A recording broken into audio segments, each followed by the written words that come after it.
我變，我又變，我再變。有冇發覺呢排個世界變咗好多呢？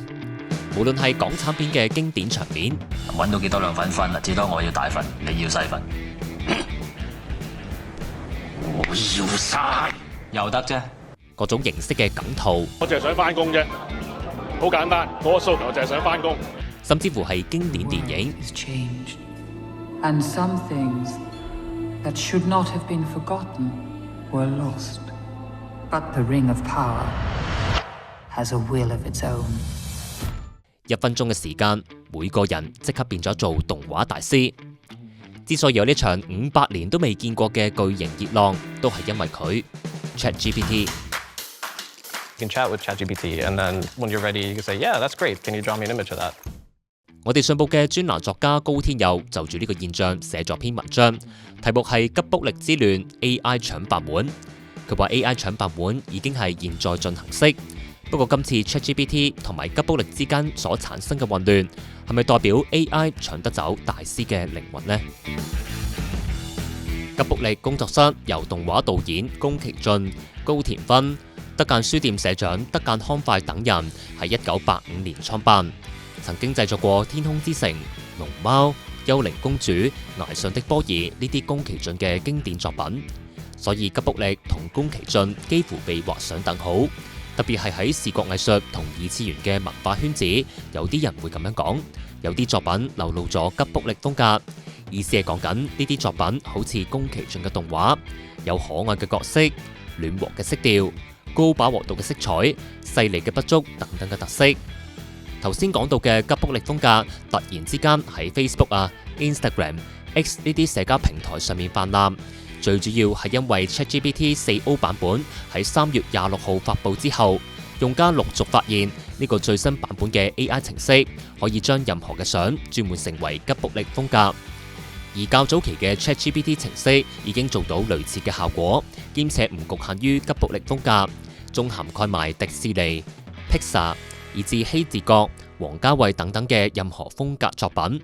但係嗰陣嘅製成品總係怪怪地咁，一望落去就知道呢啲係嚟自 AI 程式粗製濫造嘅作品。去到 ChatGPT 4O 發布之後，程式嘅相關功能 upgrade 得好快，尤其係針對深入民心嘅吉卜力風格，而家嘅製成品效果近乎完美，幾乎把任何一張圖都可以放入宮崎駿嘅動畫，望落去一啲違和感都冇。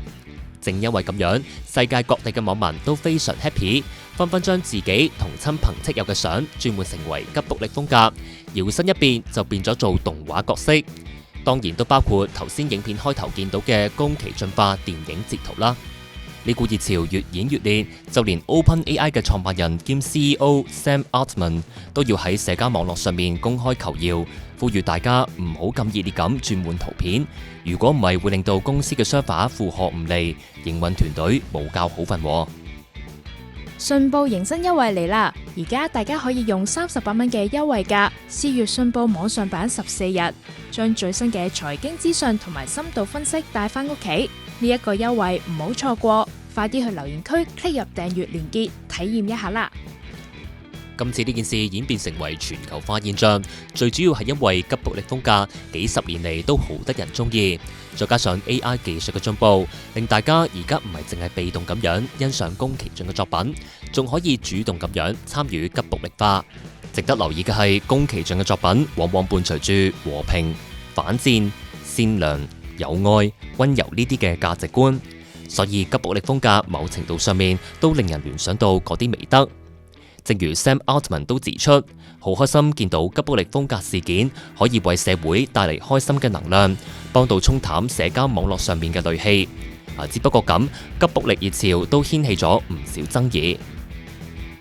首先係版權方面，無論係 OpenAI 抑或轉換圖片嘅網民，顯然都冇同吉卜力工作室俾版權費，咁樣屬唔屬於侵權呢？有人就覺得風格本身就冇版權可言嘅。就好似如果喺中環石板街用昏黃嘅燈光、搖擺嘅鏡頭影一個着住旗袍嘅女子嘅影片，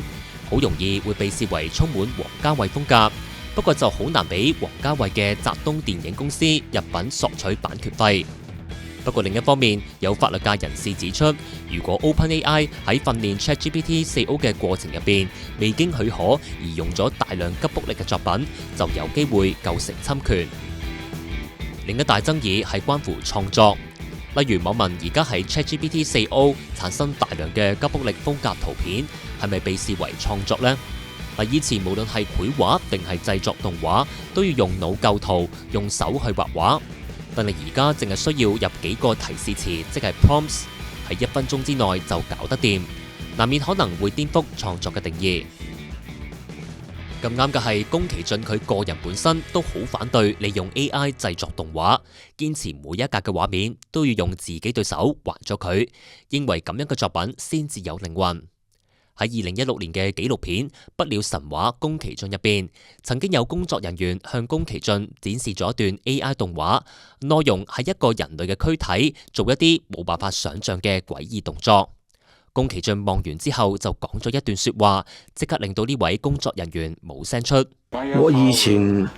曾經朝朝都見到一位身體有殘障嘅朋友啊，佢同人擊掌都有困難。我同佢擊過掌，掂過佢嗰隻僵硬嘅手。一諗起嗰位朋友，我就講唔出呢啲動畫好有趣。製作呢啲動畫嘅人根本唔識體諒其他人嘅痛苦，會令某啲人反感。你哋想整呢啲核突嘢係你哋嘅事，但我絕對唔會用呢種技術去做動畫。我覺得咁樣做完全係侮辱生命呢樣嘢。